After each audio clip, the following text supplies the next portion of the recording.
Hey friends, I wanted to encourage you today to make your voice heard.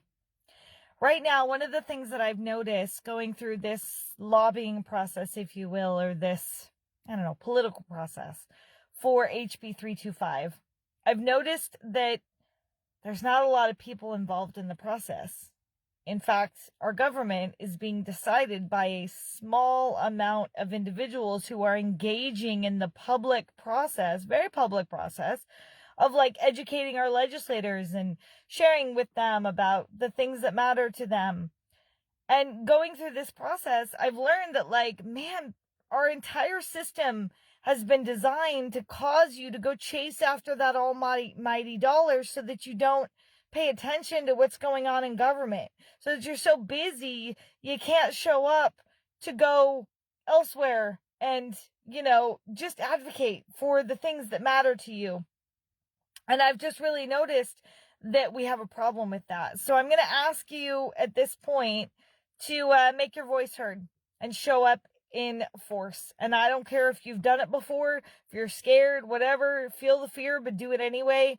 It doesn't even have to be very intelligent, honestly. It can be, this is my name and this is what I support and this is where I'm from.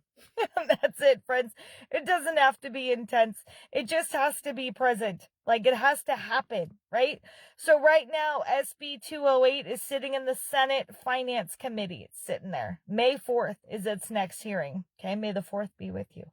And what needs to happen for SB 208 is that agricultural land leases is what needs to happen. So currently, there's very little state lands that are being allowed to be able to be leased for agricultural purposes.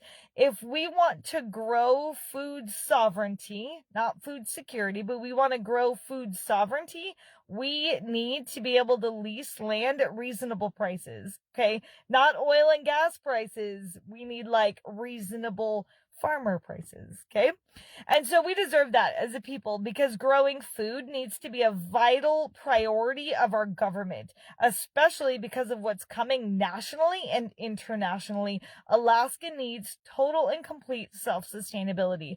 So therefore, we need to promote agriculture in our state because if we don't have capability to feed our people, our children die, we die, and we absolutely lose all like viability as a state because you didn't take care of your people. Like, you serve the people, government of Alaska. Therefore, take care of your people.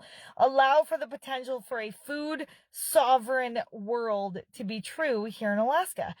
So please email senate.finance.committee@akleg.gov and tell them support SB 208.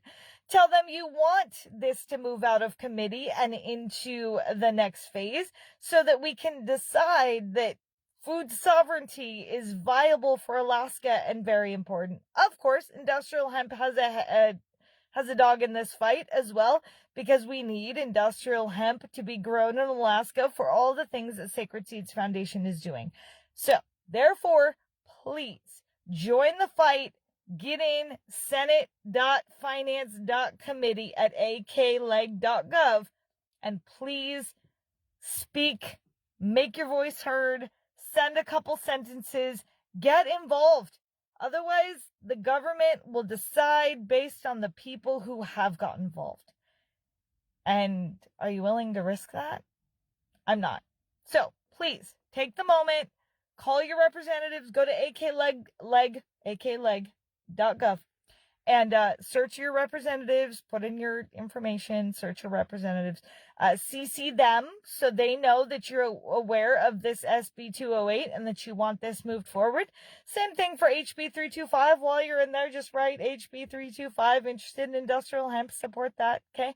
But just know, like, if we don't protect food sovereignty in Alaska, we are absolutely failing the people. So, wherever my leaders are at, whoever gets to see this today, please call your legislators, email senate.finance.committee@akleg.gov and show up for agriculture in Alaska. Love you guys. Bye.